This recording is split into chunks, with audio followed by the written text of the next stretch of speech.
হালকা ঝাল আর মশলা দিয়ে খুব সাধারণভাবে তৈরি হয় ধোকা ছানার এই রেসিপিটি। দেখতে সাধারণ হলেও এর স্বাদ কিন্তু ছিল অতুলনীয়। তো যাদের বেশি বেশি তেল আর মশলা খেতে সমস্যা হতে পারে, এটি তাদের বেস্ট অপশন। তো হ্যালো বন্ধুরা, অনুজ কিচেন ভেজে আপনাদের অনেক অনেক স্বাগতম। তো কড়াইয়ে পরিমাণ মতো তেল দিয়ে ময়দা ধুয়ে রাখা পিসগুলো ভেজে নেব। আর ময়দা থেকে ধোকার পিসগুলো কিভাবে তৈরি করেছি সেই প্রসেসটা আগে শেয়ার করেছি, তো আপনারা চাইলে ঘুরে আসে দেখতে পারেন। তো তারপর ভেজে নিয়ে এখানে ছিলে রাখা পটলের পিসগুলোতে লবণ আর হলুদ দিয়ে ভালোভাবে মেখে নেব। তো তারপর কড়াইয়ে বাকি তেলের মধ্যে ভেজে নেব।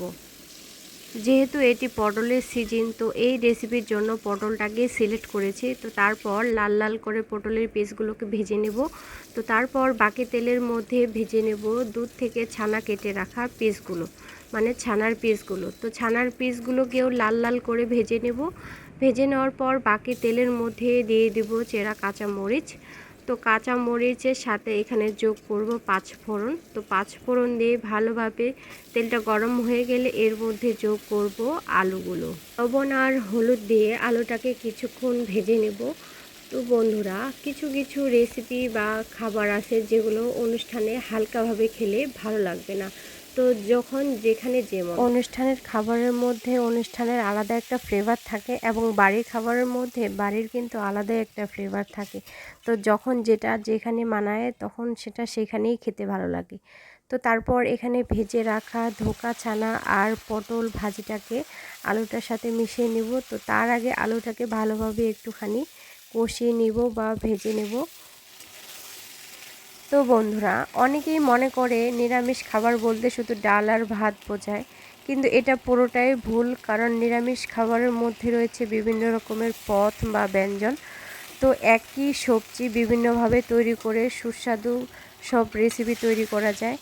আর এসব রেসিপি পেতে হলে কিন্তু অবশ্যই অনুজ কিচেন ভেজের পাশেই থাকতে হবে।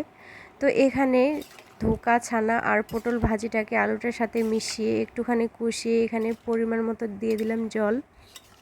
তো এখানে সবজিটাকে আরও কিছুক্ষণ কষিয়ে নেব। তো এই সবজিটাকে যত বেশি কষানো যাবে এর ফ্লেভার কিন্তু ততই বেড়ে যায়। হালকা ঝাল মশলার এই রেসিপিগুলোতে কিন্তু লবণের স্বাদটা একটু ঠিকঠাকই রাখতে হয়, তাহলে এর স্বাদটা পরিপূর্ণ আসে।